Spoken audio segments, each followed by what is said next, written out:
Kung merong investment na safe at magandang lagyan ng ating ipon, paniguradong ang investment na yon ay ang ginto.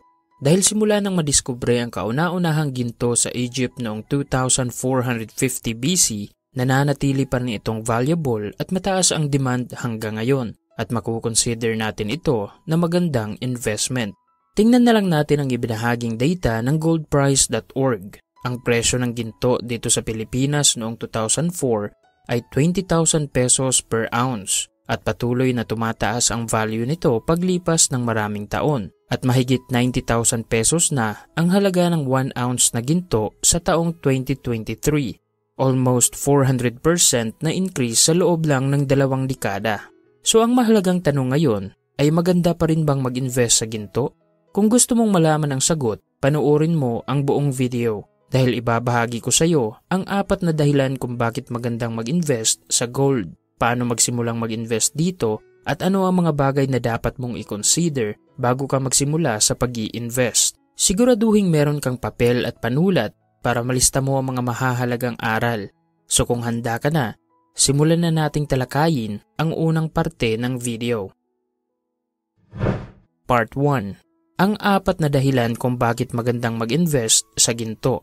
Aside sa negosyo at real estate, ang common investment ng mga mayayaman ay ginto at merong dahilan kung bakit nila ito ginagawa.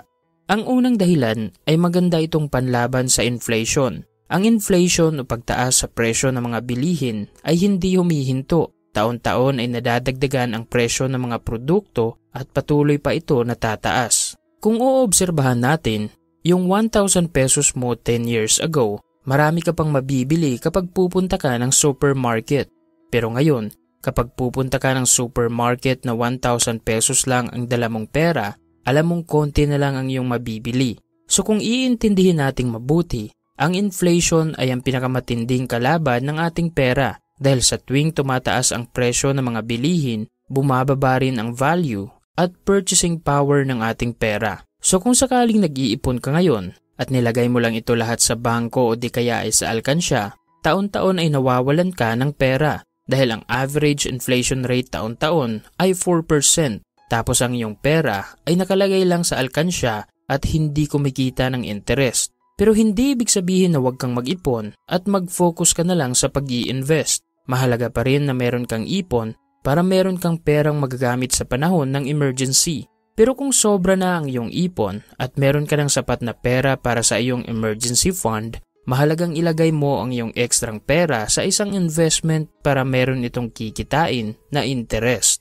Ang ginto ay safe at madaling simulan na uri ng investment. Maganda itong panlaban sa inflation dahil ayon sa website ng Statista, ang average na pagtaas sa presyo ng ginto simula noong 1971 hanggang 2022 ay 7.78% taon-taon. So sa ganitong performance, masasabi nating magandang investment ang ginto dahil kaya nitong talunin ang inflation.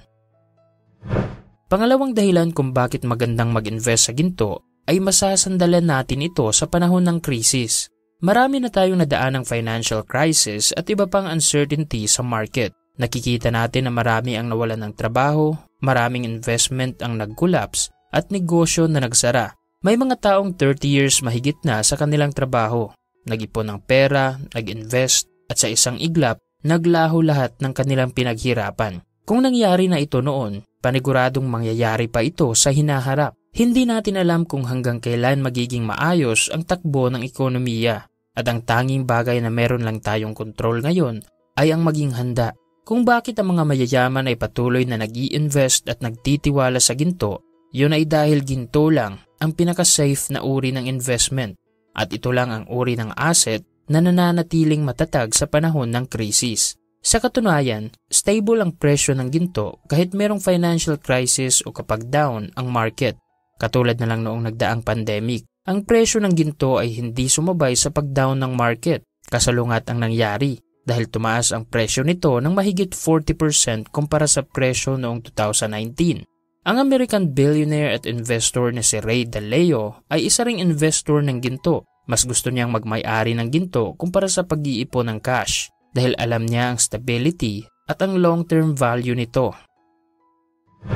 Pangatlong dahilan kung bakit magandang mag-invest sa ginto ay maganda itong pangdagdag sa iyong investment portfolio.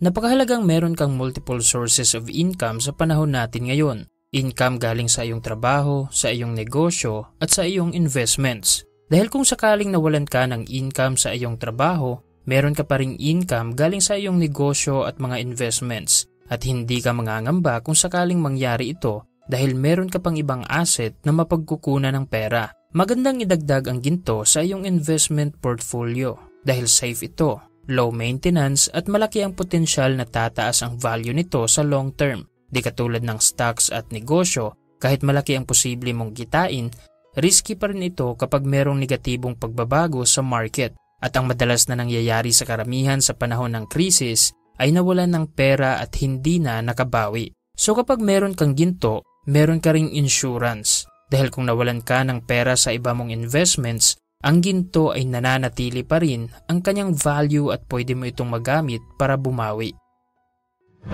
Pang-apat na dahilan kung bakit maganda ang mag-invest sa ginto ay madali lang ito simulan. Kahit sinong individual na nag-iipon at konti lang ang alam sa pag-i-invest ay pwedeng magsimula sa ginto dahil hindi mo kailangang mag-aral ng mahabang oras para matutunan ang komplikadong parte ng pag-i-invest bago magsimula. Ang kailangan mo lang gawin ay mag-research ng konti, bumili ng ginto, maghintay, habaan ng pasensya, at ulitin ang proseso. Yung ginagawa ng iba ay sa tuwing natatanggap nila ang kanilang sahod, naglaan sila ng pera para bumili ng ginto at ginagawa nila ito buwan-buwan o di kaya every 3 months, depende sa budget. Minsan ay maliit lang na ginto ang nabibili nila at minsan naman ay malaki at consistent nila itong ginagawa. Hanggang sa dumating yung time na marami na silang naipundar na ginto at yung mga una nilang binili ay pwede na nilang ibenta sa mas mataas na halaga. Madali lang magsimula sa pag-i-invest ng ginto. Hindi mo kailangan maging expert sa ganitong uri ng investment. Ang kailangan mo lang matutunan ay magkaroon ng mahabang pasensya at intindihin na lahat ng investment ay nangangailangan ng sapat na oras bago mag-produce ng magandang resulta. Part 2. Paano magsimulang mag-invest sa ginto? Merong iba't ibang paraan sa pag-i-invest ng ginto. Una ay ang pagbili ng physical gold. Pangalawa ay ang pagbili ng stock sa mga kumpanya na nagmimina ng ginto. At pangatlo ay ang pag-i-invest sa tinatawag na ETFs. Ang common na ginagawa ng karamihan sa pag-i-invest ng ginto ay ang pagbili mismo ng physical na gold. It's either alahas, gold bars at gold coins. Mas maganda talaga yung investment na nakikita at nahahawakan mo dahil ramdam mo rin na meron kang control sa iyong investment. Kung gusto mong mag-invest sa ginto, pwede kang magsimula sa pagbili ng mga alahas. Kapag meron kang ekstrang pera tuwing sahod, ipunin mo ito at ibili ng ginto. Mas maganda kung sa mga trusted pawn shop ka bibili at hindi sa online. Dahil aside sa mas mura ito kumpara sa mga ginto sa jewelry store, makakasigurado ka ring totoong ginto ang iyong mabibili. Pero kung meron kang malaking pera at gusto mong mas kumita ng malaki sa ginto, mas mabuting bumili ka ng gold bars. Dahil hindi katulad ng mga alahas, 99.9% na ito na ginto at mas mura ito dahil wala itong design at wala itong extra charges. Mas maganda rin kung bibili ka ng gold na galing sa bansang Singapore dahil exempted ito sa goods and services tax. Kung interesado kang mag-invest sa ginto, konting research lang ang gagawin mo at pwede ka nang magsimula dahil hindi ito komplikado. Ang kailangan mo lang ay timing at pasensya. Bago tayo magpatuloy, kung marami kang natutunan sa video natin ngayon, siguraduhin mag-iwan ka ng like para ma-recommend ni YouTube ang ating video sa mga kababayan nating gusto ring umasenso. Salamat! Part 3. Ang 4 na bagay na dapat mong i-consider bago ka mag-invest sa ginto. Kapag gagawa ka ng desisyon, lalong-lalo na sa pag-i-invest, mas mabuting hindi ka magpadalos-dalos at alamin mo muna ang iyong goal. Ang goal mo ba ay pang long term o pang short term? Dahil kapag alam mo ang iyong goal, madali mo lang malaman kung anong investment vehicle ang dapat mong pasukan. Kung ang iyong goal ay pang long term, nababagay sa iyo ang mag-invest sa stocks, real estate at ginto. Kung short term naman, nababagay sa iyo ang magnegosyo. Alam naman natin na lahat ng investment ay merong kasamang risk at challenges. Kahit safe ang mag-invest ng ginto at madali lang ito simulan, kailangan mo pa rin i-consider ang 4 na bagay na ibabahagi ko sa iyo ngayon bago ka magdesisyon. Ang unang bagay na dapat mong i-consider ay huwag kang bumili ng ginto kapag mataas ang current value nito. Kung gusto mong kumita ng malaki sa iyong investment, dapat ay bibilhin mo ito ng mura at ibibenta mo ng mahal. Dahil kung sakaling bibili ka ng ginto sa panahong mataas ang value nito, katulad sa value ng ginto sa taong 2020, mahihirapan kang ibenta ito ng mas mahal dahil hindi natin alam kung mas tataas pa ba ang value nito pagkatapos ng ilang taon. Mahalagang i-consider mo rin ang timing sa iyong pag-i-invest. Mas mabuting bumili ka ng ginto kapag mura ito at maghintay ka lang hanggang sa makahanap ka na ng tiyempo na ibenta ito ng mas mahal. Pangalawang bagay na dapat mong i-consider ay ilagay mo sa safe storage ang iyong mga ginto. Kapag meron kang mga alahas, gold bars at gold coins, dapat ay meron ka ring secure na lalagyan para hindi ito manakaw ng ibang tao. Pwede kang magrenta ng deposit box ng mga bangko o di kaya ay bumili ka ng sarili mong vault. Extra gastos ito pero kailangan mo itong gawin para merong proteksyon ang iyong investment. Pangatlong bagay na dapat mong i-consider ay wala kang income na matatanggap sa gold investment. Hindi katulad ng negosyo na merong active income o meron kang pera na matatanggap araw-araw, ang ginto ay hindi nag-generate ng income dahil hindi ito negosyo at ang presyo nito ay hindi agad-agad natataas. Kaya kung ang hanap mo ay active income, pwede kang maging reseller ng ginto. Pero kung meron kang active income at ang purpose ng iyong pag-i-invest sa ginto ay para meron kang security, mas mabuting maghintay ka lang at patuloy na mag-store ng ginto.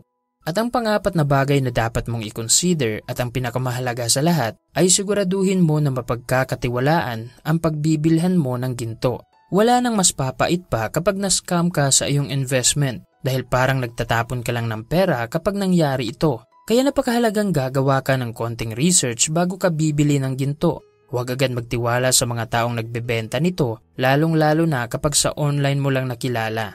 Ang safe na paraan sa pagbili ng mura at totoong ginto ay kapag bibili ka sa mga kilalang pawn shop. Dahil sa legit sila na negosyo at meron silang reputasyon na dapat i-maintain, meron silang tamang proseso at pagkilatis ng ginto bago nila ito ibebenta. O di kaya ay bumili ka ng ginto sa malapit na gold buying stations ng BSP sa inyong lugar.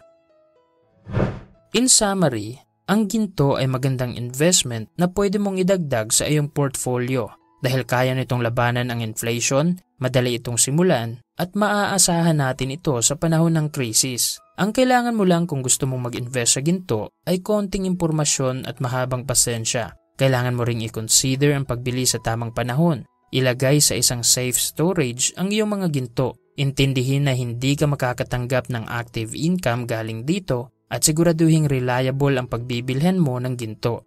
Aling bahagi ng ating video ang marami kang natutunan? At sa tingin mo, maganda bang mag-invest sa ginto at idagdag ito sa iba mong mga investment? Magbigay ka ng iyong comment sa ibaba. Kung gusto mong malaman ng iba pang investment na magandang simulan ngayon, meron na akong ginawang video sa topic na yan. At kung gusto mo itong mapanood ngayon, pindutin mo lang ang suggested video sa dulo ng videong ito o di kaya ay hanapin mo ang link na ilalagay ko sa description. Sana ay marami kang natutunan sa video natin ngayon. Huwag kalimutang mag-subscribe sa aming YouTube channel para lagi kang updated sa mga bago naming videos. Bisitahin mo na rin ang iba pa naming social media account at mag-follow. I-like kung nagustuhan mo ang video, mag-comment ng iyong mga natutunan at i-share mo na rin ang video ito sa iyong mga kaibigan. Maraming salamat sa panunood at sana ay magtagumpay ka.